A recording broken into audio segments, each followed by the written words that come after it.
bener-bener apa ya, bagian terpanas di Itu Amerika panas Serikat. jadi hot gitu. Dan pas aku sampai di sana itu musim summer. Oh, Jadi summer lagi musim panas-panasnya. musim panas. Jadi bener-bener emang yang sepanas itu hari di sana.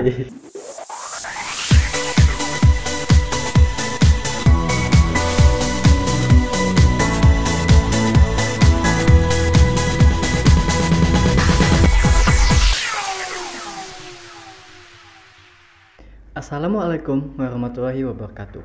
Halo Sobat Jubal, jumpa lagi di podcast Jubal Inspiratif yang selalu mengundang tokoh ataupun tamu yang menginspirasi Sobat Jubal sekalian. Dengan saya, Putu Nanda dari kelas 11 MIPA 3 sebagai host pada episode kali ini. Pada kesempatan ini, kita kedatangan tamu yang sangat spesial yang merupakan salah satu peserta program Bina Antar Budaya, yaitu Kak Fikri. Halo Kak Fikri. Halo. Gimana nih Kak kabarnya? Alhamdulillah baik. Putih gimana kabarnya? Langsung karir sehat juga Kak. Alhamdulillah. Nah, Sobat Jubel ini penasaran nih Kak sama Kak Fikri. Oke. Siapa sih Kak Fikri itu? Oke. Apa saja prestasi-prestasi yang Kak Fikri raih? Boleh nih Kak Siap, kenalan dengan Sobat Jubel dan sembari menyapa Sobat Jubel sekalian. Halo teman-teman semuanya, perkenalkan nama saya Muhammad Fikri Raffiadian, biasa dipanggil Fikri, dan saya sekarang merupakan salah satu siswa yang berada di kelas 12-1 SMA Plus Negeri 17 Palembang, dan saya sendiri merupakan alumni dari program KLS, sebuah program pertukaran pelajar yang kalau di Indonesia itu diurusi dengan organisasi yang namanya Bina Antar Budaya.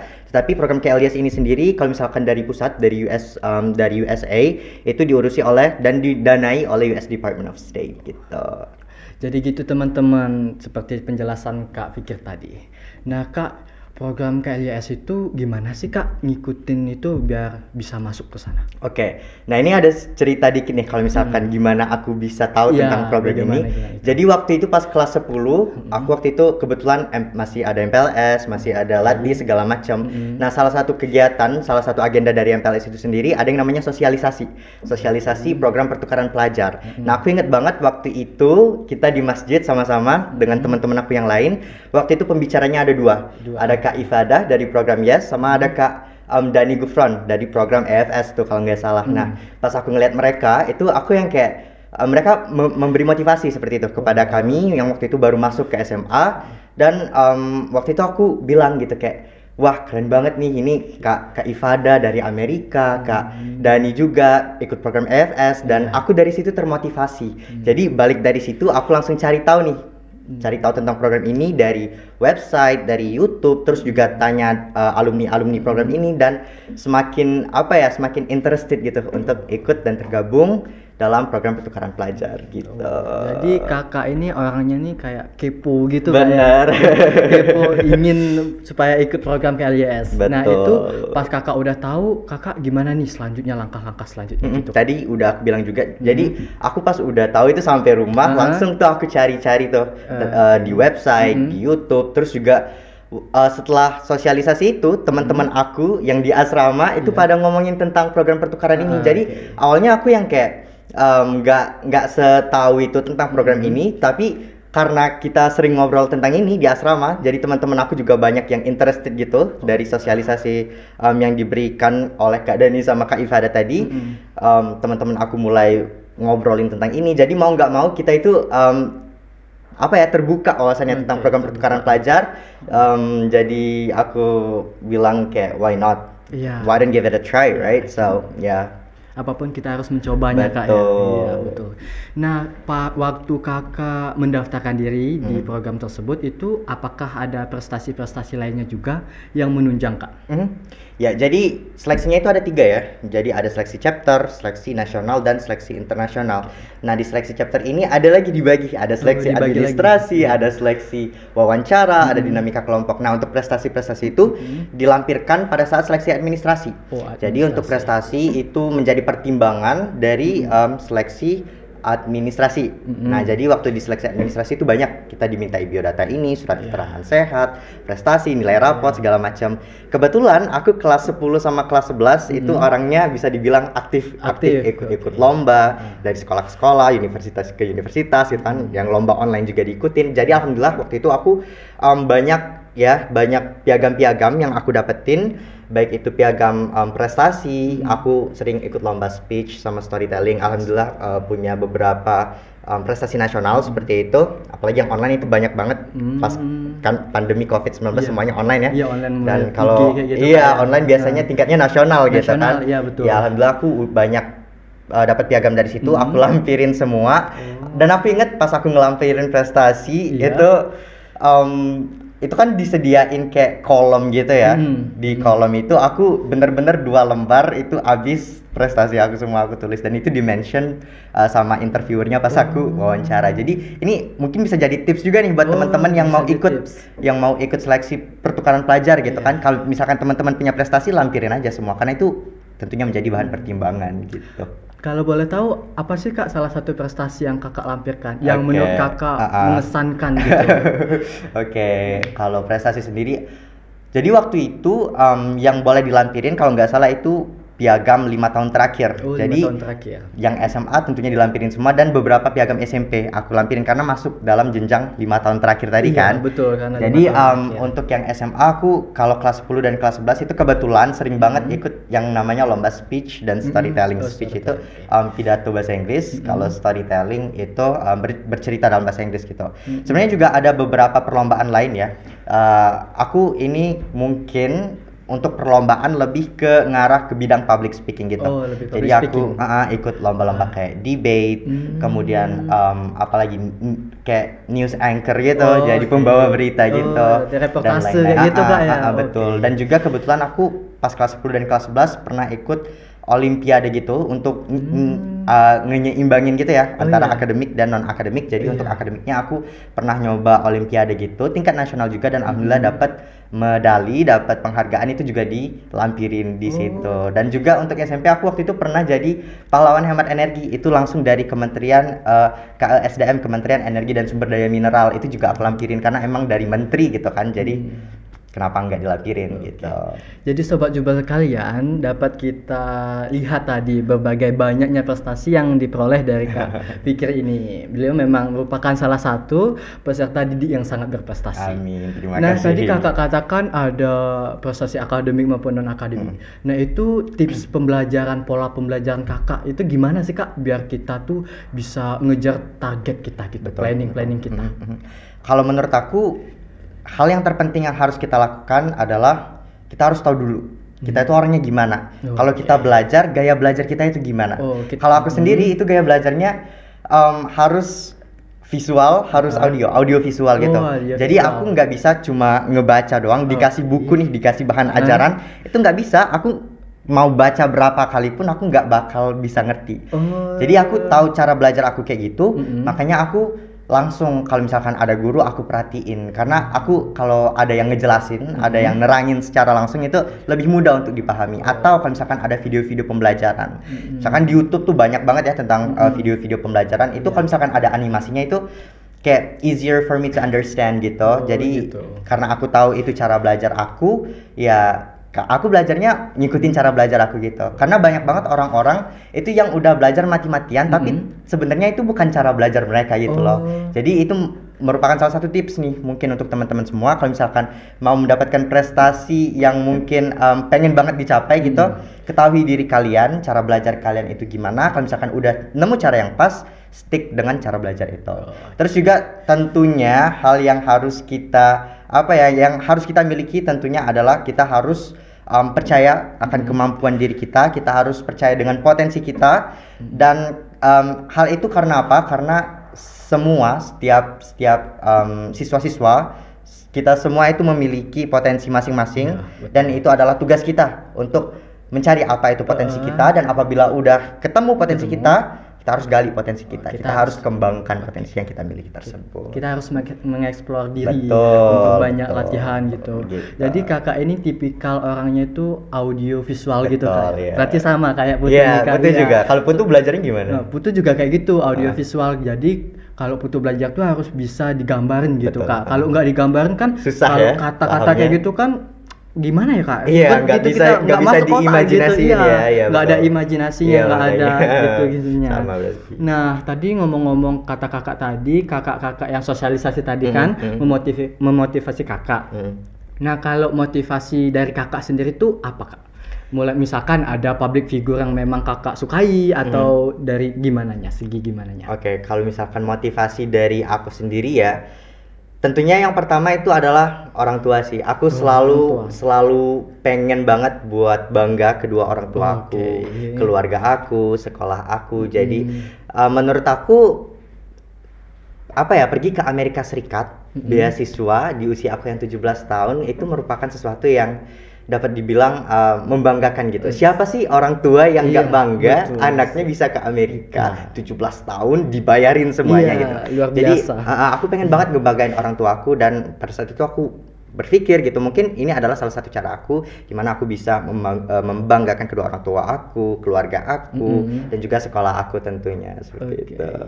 Nah, teman-teman sekalian, Sobat Jubel, Kak Fikri ini ternyata ditempatkan di Arizona. Nah, gimana nih Kak first impression kakak pada saat tiba di Arizona? Oke, jadi Arizona is the hottest part of the country. Bener-bener apa ya, bagian terpanas di Amerika Terpanas, Serikat. jadi hot gitu. Dan pas aku sampai di sana itu musim summer. Oh, Jadi summer lagi, musim panas-panasnya. musim panas. Jadi bener-bener emang yang sepanas itu Arizona. Jadi itu first impression aku pas aku sampai, wow.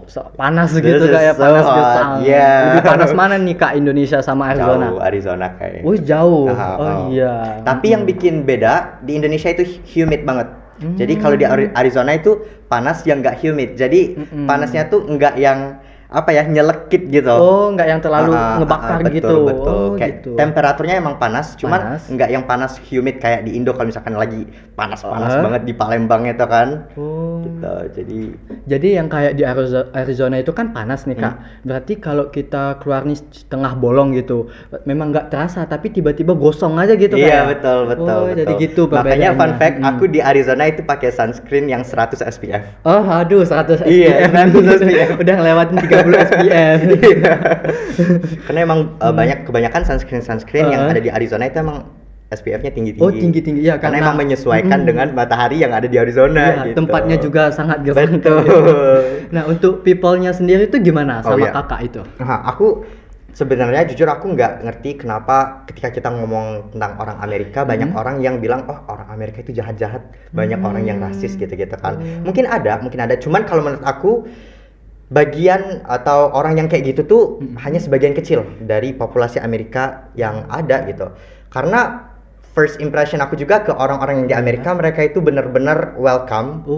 Alhamdulillah ke aku. Friendly, Iya benar banget. Aku nggak pernah yang namanya dapat apa ya, kayak perlakuan-perlakuan yang kurang mengenakan. Alhamdulillah aku nggak pernah dapat perlakuan-perlakuan yang kayak gitu, rasisme segala macam. Alhamdulillah.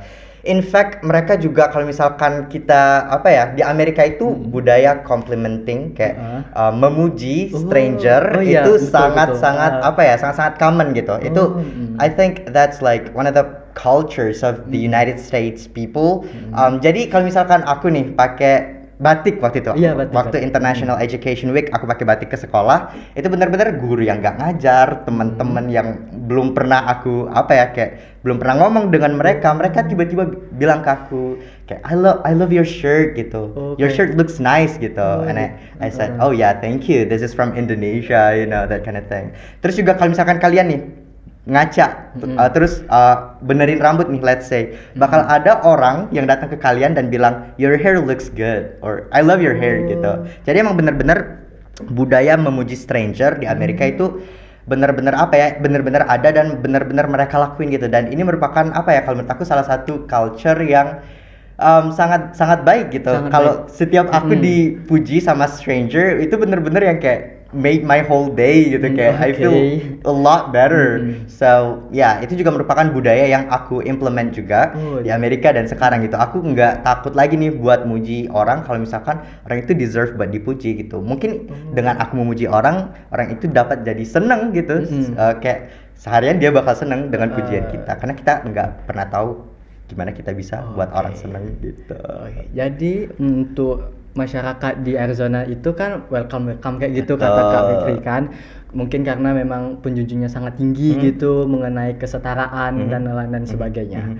Nah itu waktu kakak di Arizona itu hal yang menurut kakak yang terburuk lah, salah satu yang terburuk saja Tadi kakak bagus-bagusin gitu nih di People Arizona-nya. Okay. Mungkin ada sisi terburuknya nih. Aku nggak terlalu melihat. Iya, nggak terlalu apa ya mikirin sisi terburuk karena mungkin nggak pernah juga dapat apa ya yang kayak pengalaman buruk gitu. Alhamdulillah. Cuman kalau misalkan mau dipaksa nih apa? Iya, kayak hal terburuk gitu pasti ada, nggak mungkin nggak ada baik mungkin pasti ada lebih buruknya. ke apa ya kayak homesick gitu kali ya. Oh, homesick. Kadang-kadang apa keinget sama orang tua, kadang-kadang kepikiran tentang sekolah kayak duh aku bakal ngulang setahun nih. Kadang-kadang aku mikir yang kayak am I doing the right thing, like apa ya, apakah dengan aku pergi ke Amerika ini aku bakal apa ya kayak enggak bakal berimpact baik ke kehidupan aku ke depannya karena aku ngulang setahun sekolah and so on and so forth. Itu merupakan apa ya pikiran yang ada di pikiran aku pas awal-awal program, pas awal-awal aku di Amerika. Tapi seiring berjalannya waktu, aku ketemu orang-orang baru, aku ngerasain pengalaman-pengalaman baru yang sangat berharga. Tentunya pemikiran-pemikiran yang kayak gitu tuh udah hilang gitu. In fact, aku seneng banget karena aku di sini walaupun ngulang setahun aku dapat teman-teman baru di kelas 12-1 itu bener-bener orang-orangnya seru banget, teman-temannya juga aku ngerasa di welcome banget sama mereka, aku dapat relasi baru dan juga kalau misalkan aku langsung lulus waktu itu aku nggak dapat banyak pengalaman SMA gitu. Karena apa? Karena kelas 11 itu full online gitu kan. Kalau misalkan kelas 12 aku nggak ngulang kayak ngerasa ada yang kurang gitu aja di pengalaman SMA-nya. Jadi ada kurang pas gitu aja masa-masa SMA betul. Nah, itu pas kakak di Arizona itu kan pasti tadi kakak katanya keingetan orang tua gitu Kak. Nah, itu kakak ngubunginnya kan gimana itu Kak? Karena kan perbedaan waktu juga nih Kak. Indonesia dan Arizona sangat jauh sekali. Iya, jadi pas orang tua aku itu bener-bener apa ya, mereka sering banget gitu nelpon aku pas aku lagi tidur. Jadi pas pertama aku tuh bilang, "Ma, Pa, Arizona sama Palembang itu bedanya 14 jam." Jadi setiap kali mama nelpon atau papa nelpon aku nggak angkat itu berarti aku lagi tidur gitu kan. Jadi pas awal-awal aku kasih pengertian ke mereka gitu kalau misalkan aku nggak angkat teleponnya berarti aku lagi tidur atau ada urusan lain.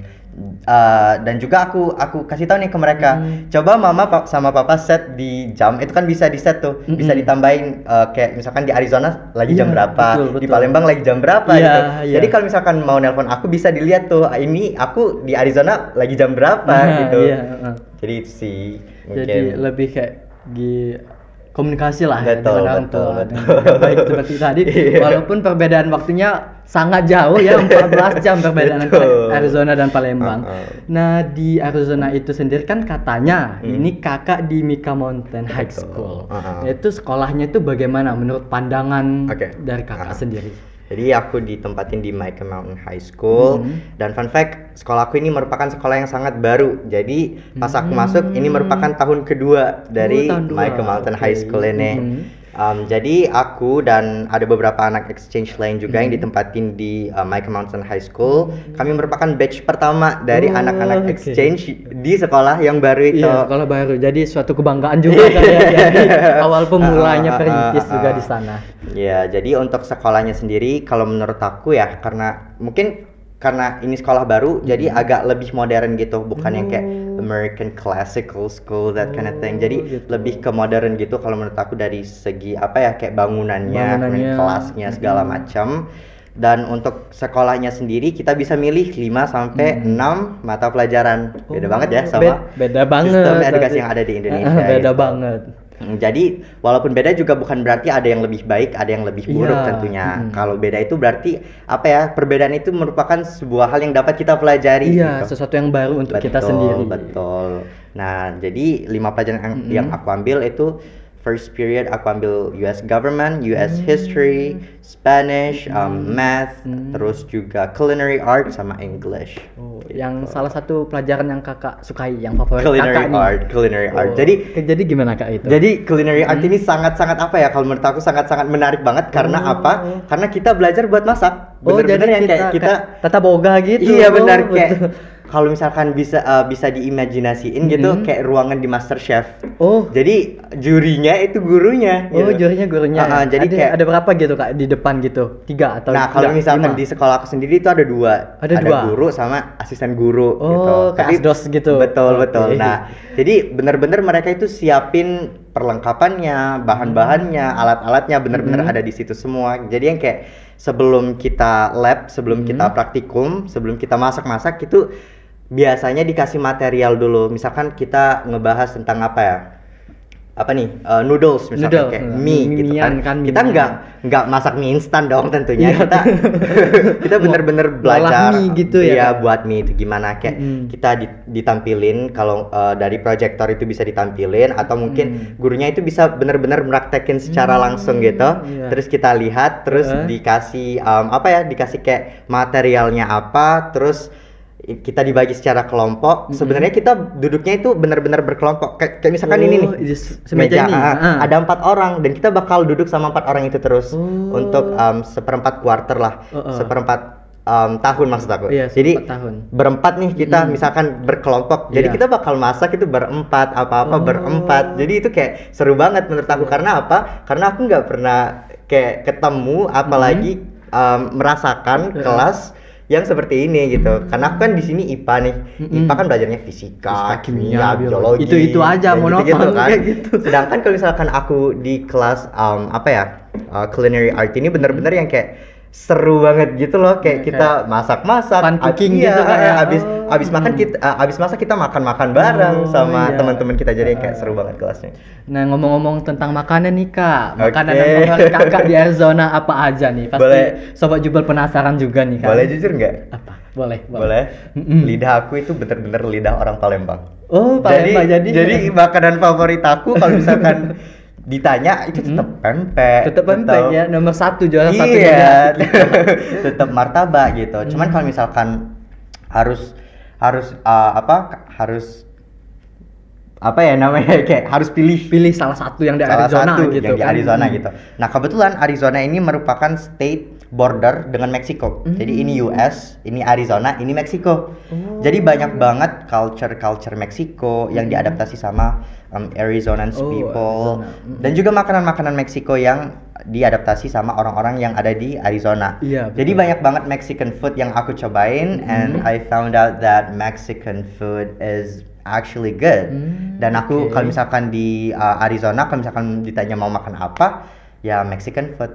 Jadi Mexican food. Ya, Mexican food. Lebih gimana tuh Kak Mexican food? Lebih savory kah, sweetness kah, atau kenapa aku pilih Mexican food? Karena Mexican food itu yang paling mendekati makanan Indonesia. Oh, karena savory. Iya.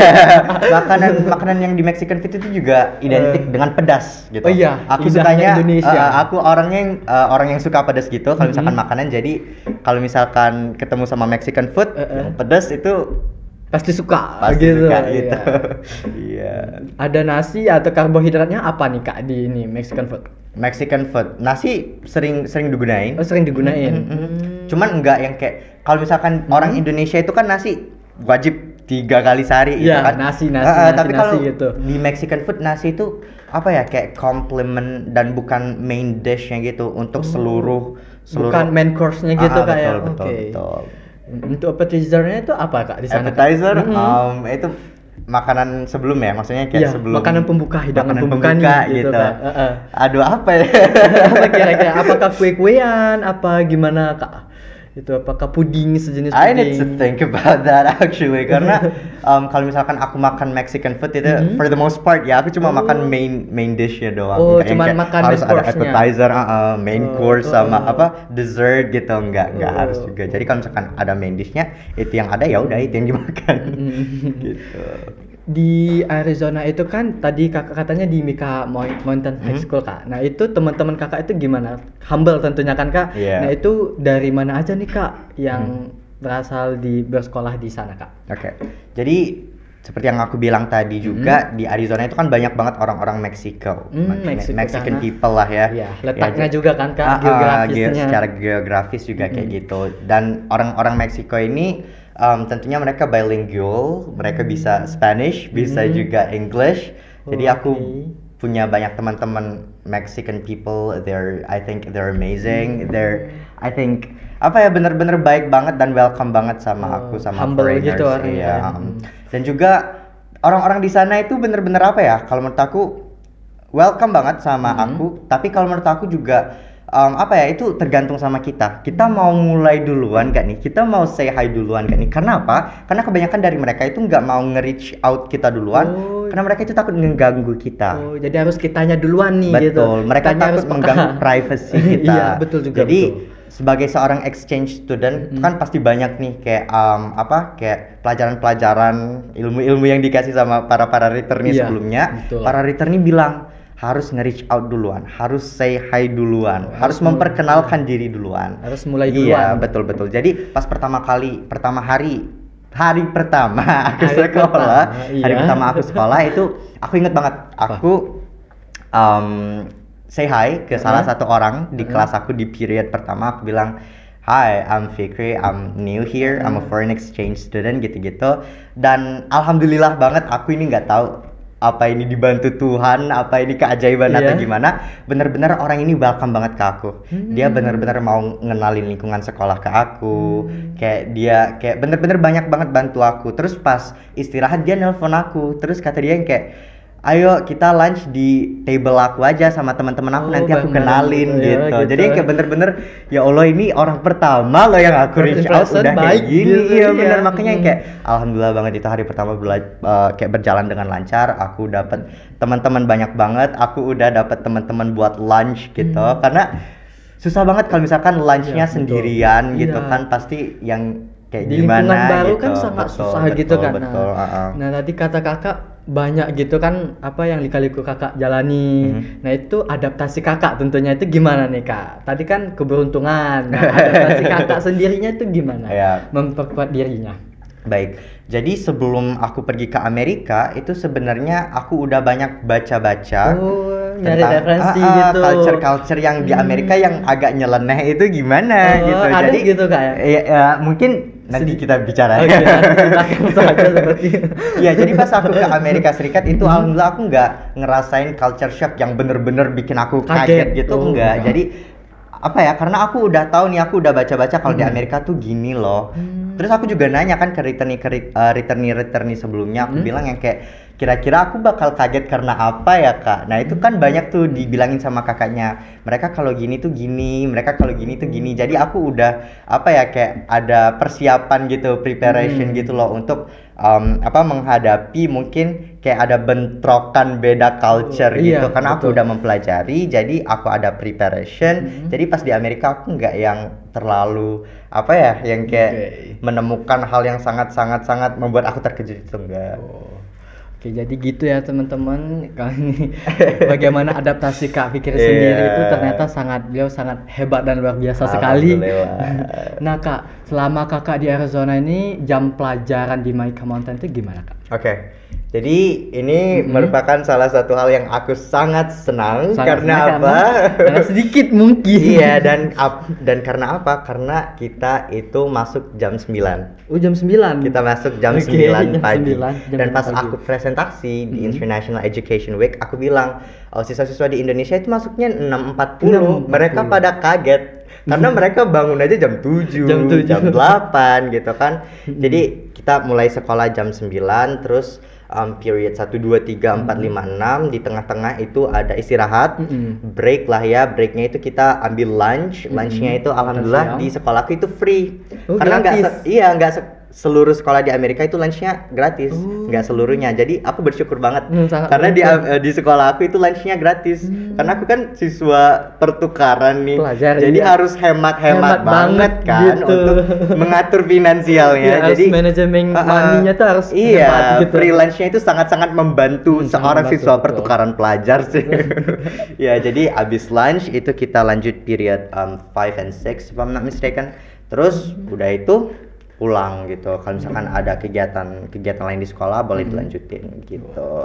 Pernah jalan-jalan kemana aja nih Kak? Di Arizona kan butuh scroll IG kakak isinya jalan-jalan. Ada yang ini kan di museum atau galeri gitu. Kakak pernah kemana aja nih? Oke, kalau misalkan untuk traveling ya di Arizona itu sendiri, aku pernah ke Sedona. Sedona ini sangat cantik banget. Jadi dia ada yang kayak kayak batu gitu besar banget, bener-bener kayak pegunungan warnanya merah, dan view-nya itu bener-bener bagus banget di Arizona. Salah satu tempat yang aku favoritin banget lah di Arizona gitu. Terus juga aku ke Grand Canyon. Grand Canyon salah satu keajaiban dunia. Jadi itu di Arizona. Kalau misalkan di Indonesia kita punya Candi Borobudur nih. Kalau misalkan di Arizona kita punya Grand Canyon, salah satu keajaiban dunia. Bener-bener itu apa ya, kalau menurut aku bener-bener yang kayak tempatnya itu apa ya, undescribable juga, karena aku nggak pernah ke tempat yang seunik gitu, seunik Grand Canyon itu. Jadi pas aku pertama kali ngelihat Grand Canyon yang kayak wow, ini tempat bagus banget gitu. Pertama kali gitu ke situ. Terus juga aku ke state lain, aku diajak sama host family aku ke California, tepatnya di kota San Diego, merupakan kota yang sangat aku senangi sampai sekarang. Jadi untuk sekarang kalau misalkan aku ditanya kota favorit kamu yang pernah kamu kunjungi itu apa? San Diego. Karena apa? Karena banyak banget kayak tourist attractions, there's a lot of beaches. Aku seneng banget kalau main ke pantai. Nggak tahu kenapa, dan di San Diego itu banyak banget pantai. Terus untuk temperaturnya, untuk di San Diego, untuk di California San Diegonya itu bener-bener perfect buat aku. Karena apa? Dia nggak terlalu dingin dan dia juga nggak terlalu panas. Jadi menurut aku kayak San Diego ini kayak nggak ada celah banget. Jadi kalau misalkan ditanya my favorite city, I would say San Diego. Terus juga aku pernah ke Chicago. Jadi di US itu ada 3 kota besar, ada Chicago, New York City, sama Los Angeles. Dan aku grateful banget karena orang tua aku, host family aku ngajak ke Chicago. There's a lot of skyscrapers and a lot of things. Dan bener-bener kalau menurut aku jalan-jalan itu salah satu kegiatan favorit aku selama traveling stay here. Iya benar. Soalnya sering kita mengunjungi tempat-tempat yang kita Iya. Nah pas kakak jalan-jalan nih pasti ketemu street food nih kak. Nah di Indonesia kan banyak nih jajan-jajanan kayak pedagang kaki lima. Kalau di Arizona sendiri tuh gimana kak street foodnya sendiri gitu? Oke, jadi kalau misalkan untuk street food itu mungkin bisa ditemuin kayak di festival-festival gitu ya. Festival. Jadi aku pernah ke beberapa festival gitu. Aku waktu itu pernah di kota aku di downtownnya itu ada yang namanya festival kayak street food gitu juga.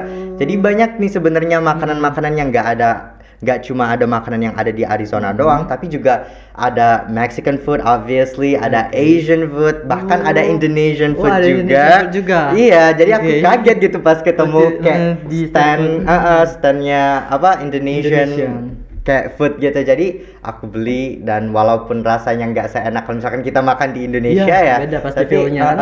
Tapi itu kayak apa ya, kayak menutup sedikit lah kerinduan aku dengan Indonesia gitu. Jadi gimana nih kak perbedaan harga antara Indonesia dan Arizona? Pasti sobat Jubel nih penasaran nih gimana perbedaan finansial di sana gitu. Sangat apa ya, kontras kalau menurut aku. Jadi let's say kita ngomongin tentang potong rambut lah di Arizona di US. Apa? Barbershop. Iya, di barbershopnya. Jadi kalau misalkan potong rambut itu let's say $17. Dan itu belum termasuk tipping.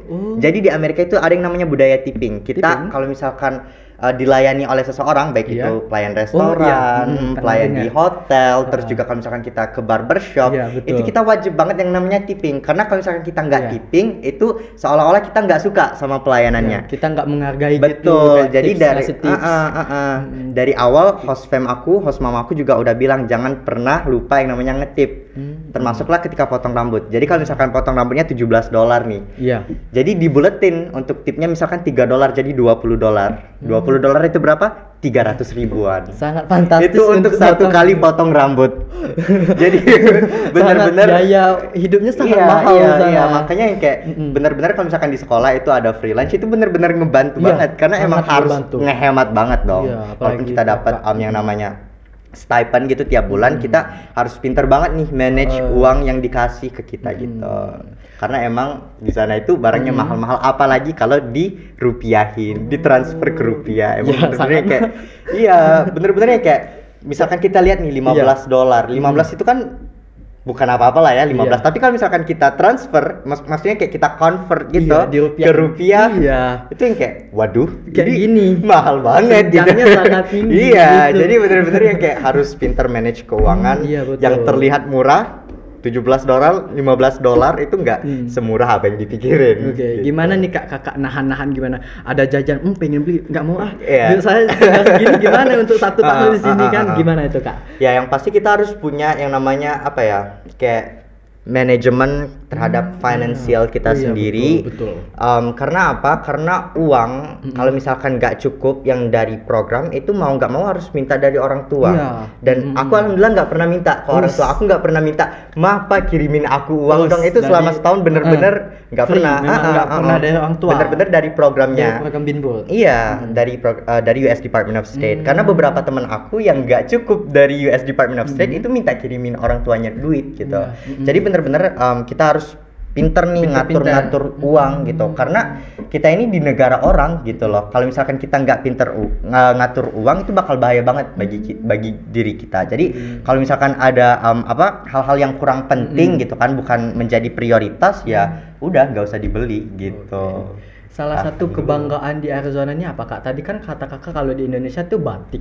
Nah kalau di Arizona itu apa kak? Kayak pakaiannya, apakah istilahnya makanannya tadi? I need to think about that actually. Di Arizona mungkin salah satunya adalah tourist attractions tadi ya.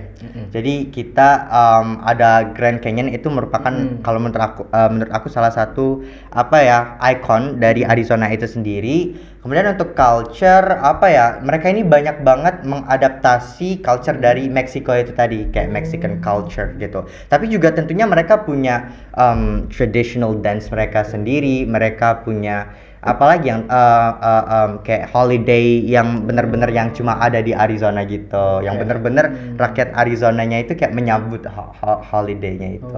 Jadi selama kakak di Arizona ini kesannya itu baik semua kak ya, kayak buruknya tuh nggak ada sepertinya. Nah pas kakak mau pulang ke Indonesia nih pasti ada perpisahan nih sama teman-teman kakak itu. Tanggapan mereka sama kakak tuh gimana? Pasti udah hubungannya sangat kuat kayak keluarga sendiri gitu kan. Pasti ada rasa sedih ninggalin keluarga di sana, ninggalin teman-teman di sana. Itu gimana kak tanggapan kakak di sana? Bener-bener kayak it was such a hard time for me pas tahu kalau misalkan aku mau balik lagi nih ke Indonesia. Kayak bener-bener teman-teman aku, especially mereka yang aku benar-benar kenal dari awal, yang benar-benar aku sapa dari first day of school, kayak aku bakal ninggalin mereka semua. Tentunya juga host family aku, tentunya juga keluarga-keluarga dari host family aku yang pernah aku kunjungi itu kayak kalau misalkan diinget-inget pas aku mau pulang ke Indonesia itu kayak nggak ikhlas gitu, karena aku pengen di sini aja aku gitu pengen rasanya. spend more time with them gitu loh. Jadi untuk pas aku di sekolah itu kebetulan kita itu di Amerika ada tradisi, kita ada yearbook kayak buku Alkena gitu. Buku Nah di buku itu kita tuh kayak minta tanda tangan semua teman-teman kita gitu loh. Terus mungkin teman-teman kita bakal nulis sepatah dua patah kata gitu buat kesan atau pesannya gitu kayak pokoknya ada yang lucu-lucu, ada yang sedih gitu. Jadi aku kayak sama teman-teman aku kita setukeran buku Alkena gitu, kayak yearbook kita kayak misalkan dari Putu nih, aku nulis sesuatu gitulah di buku Putu, tapi Putunya juga nulis sesuatu di buku aku gitu kayak. Dan itu kita lakuin ke teman-teman kita, especially yang dekat gitu.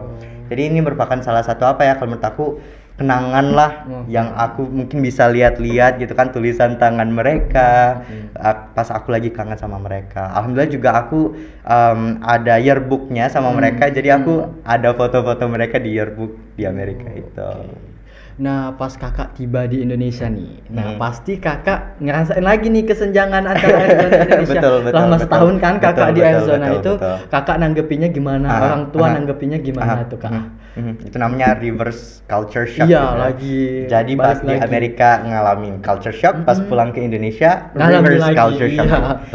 Fun fact, pas aku ke pas aku ke kamar mandi, pas selesai nih, bingung ini tisunya di mana? Oh iya, udah nggak di Amerika lagi gitu kan. Udah beda tempat. Iya, gitu jadi kan harus adaptasi lagi. Kemudian juga sekolah, tentunya kalau menurut aku sendiri sekolah Indonesia itu lebih berat ya. Maksudnya juga kita ada 13 sampai 15 mata pelajaran, betul. kita pulang maksudnya pergi pagi pulang sore gitu kan, itu merupakan salah satu hal yang harus aku adaptasi juga. Jadi kalau misalkan di US itu aku adaptasi, pas pulang ke Indonesianya juga harus lebih adaptasi lagi karena aku harus kayak maintain semua ekspektasi orang-orang yang juga tentunya punya ekspektasinya tersendiri kepada aku. Aku juga harus kayak nggak ngebawa budaya buruk yang ada di Amerika gitu. Okay. Jadi aku bener-bener yang kayak harus mencoba gitu, kayak ngembaliin budaya yang ada di Indonesia, budaya-budaya yang di Amerika itu buang jauh-jauh gitu. Maksudnya budaya-budaya yang buruk di Amerika gitu. Jadi budaya yang baik diimplementasikan, budaya buruk kita buang sejauh ini. Bahkan sampai sekarang aku masih belajar nih untuk jadi lebih bijaksana lagi gitu, karena tentunya aku udah dewasa, tahu mana yang baik mana yang enggak gitu. Betul. Nah, kalau support dari orang tua sendiri tuh gimana ke kakak? Tentunya sangat support kan orang tua. My parents bener-bener kayak really supportive to me since I was a child. Mereka bener-bener yang kayak kalau misalkan itu kegiatan yang positif, didukung. Ya bener-bener didukung gitu, kayak kenapa enggak gitu. Jadi bener-bener mereka kayak ketika mereka tahu Fikri potensinya di sini gitu. Jadi yang kayak bener-bener mereka itu memberikan dukungan. Terus kalau misalkan ada apa-apa itu mereka kayak bener-bener ngasih motivasi buat Fikri lah gitu. Kalau misalkan ada lomba-lomba selalu ayo ikut lomba ini, ayo ikut lomba itu. Kalau ada program-program ayo ini diikutin gitu. Dan ini merupakan salah satu hal yang menurut aku dapat menjadikan aku sebagai aku yang sekarang gitu loh. I am the person I am today, tentunya juga karena support dari orang tuaku dan orang-orang terdekat aku gitu. Kalau support dari guru Jubal nih gimana? Tentunya bener-bener aku beruntung banget, aku merasa beruntung banget aku bisa menjadi bagian dari keluarga besar SMA Plus Negeri 17 Palembang. Karena yang pertama, program pertukaran pelajar itu bukan merupakan program yang tabu ya. Kita udah banyak banget returnee dari program apapun dari Jubal. Jadi guru-gurunya itu juga udah pada tahu gitu. Jadi pas aku mau minta surat rekomendasi, aku mau minta dokumen-dokumen dari sekolah itu benar-benar dibantu gitu. Jadi aku juga tentunya ingin banget mengucapkan terima kasih kepada pihak sekolah yang telah mendukung nih dari kayak banyak sisi gitu kepada aku. Terima kasih. Nah, itu gimana kontribusi kakak terhadap sekolah ini, terhadap diri kakak sendiri, lingkungan maupun di Palembang ini? Ya baik. Jadi tentunya aku mau nggak mau ya harus banget yang udah aku sebutin tadi. Tentunya aku kadang-kadang buat salah, aku tentunya juga perlu yang namanya diingatkan oleh guru gitu. Dan aku mungkin ini merupakan harusnya salah satu kontribusi aku juga. Aku harus menjadi contoh yang baik juga. Dan ini yang baik. Dan ini bukanlah merupakan hal yang mudah bagi aku. Karena tentunya pas aku balik dari Amerika banyak orang-orang yang bakal kenal aku. Dan ini merupakan satu beban bagi aku. Karena apa? Karena ketika aku melakukan kesalahan, ya kesalahan ini bakal menjadi highlight dari diri aku gitu. Betul. Jadi aku juga tentunya harus selalu kayak mencoba yang terbaik dan mencoba untuk jauh-jauh atau menghindari dari hal-hal yang mungkin dapat merugikan namaku sendiri. Gitu. Jadi Kak Fikri ini kalau semakin tinggi pohon makin banyak goncangan angin yang menerpa Jadi mungkin salah satu kontribusi yang aku dapat berikan ke sekolah juga tentunya dengan menjadi contoh yang baik. Jadi tauladan yang baik. Walaupun sampai sekarang aku juga masih belajar gitu tentunya. Tadi budaya-budaya banyak yang kakak dari Arizona itu yang baik-baik kakak implementasikan di Indonesia. Harus. Nah, waktu kakak datang ke Jubal nih gimana sih kak reaksi peserta didik? Pasti Kak Fikri ya gitu. Pasti banyak yang suka gitu, apalagi para cewek-cewek. Sebenarnya enggak. Aku juga enggak ngerasa Kak Fikri gitu enggak. Cuman yang kayak itu tadi aku bersyukur banget karena aku ditempatin di kelas 12-1. Ya, aku humble semua gitu kan. Aku ngerasa bener-bener di welcome. Kalau misalkan ada temen aku yang dari kelas 12-1, halo. Jadi aku bener-bener ngerasa bener-bener di kelas 12-1 ini aku merasa teman-temannya welcome sama aku. I feel like I could fit in dengan mereka gitu. Dan aku ngerasa kayak untuk sekarang ya aku udah 2 atau 3 bulan sekolah, aku ngerasa kayak udah bener-bener menjadi bagian dari mereka gitu loh, bukan orang gitu. Baru lagi gitu. Jadi Ya gitu, sedikit tentang pas masuk ke Jubel Ya, gitu. oke. Nah, sobat Jubel sekalian, tadi dapat kita tauladan ini dari kehidupan Kak Fikri itu. Mulai dari Kak Fikri manajemen waktunya, mulai dari Kak Fikri pola pembelajarannya, mulai dari adaptasi Kak Fikri. Nah, Kak, untuk penutupan episode ini, butuh minta satu atau dua patah lah Oke. kalimat kepada sobat Jubel sekalian agar mereka termotivasi nih biar kayak sehebat Kak Fikri. Oke. Oke. Oke. Mm-mm. Always believe in yourself. You are the only person who is stopping yourself from achieving your dreams. Jadi harus tetap percaya dengan kemampuan diri kita. Kita semua memiliki potensi dan Betul. itu adalah tugas kita untuk menggali serta mengembangkan potensi yang kita miliki. Oke, jadi selalu mengembangkan potensi yang ada di dalam Betul, diri betul. dan jangan sia-siakan kesempatan yang telah datang. Betul. Kesempatan tidak datang dua Iya. kali. Nah, sobat Jubel, demikian podcast pada episode minggu ini. Terima kasih karena telah mendengarkannya dan terima kasih pula terhadap Kak Fikri Terima yang kasih telah kembali. menyempatkan diri datang ke studio Jubel Inspiratif ini. Saya Putunanda pamit undur diri. Belajar bersama, maju untuk semua. Kita pasti bisa. Wassalamualaikum warahmatullahi wabarakatuh. Salam literasi.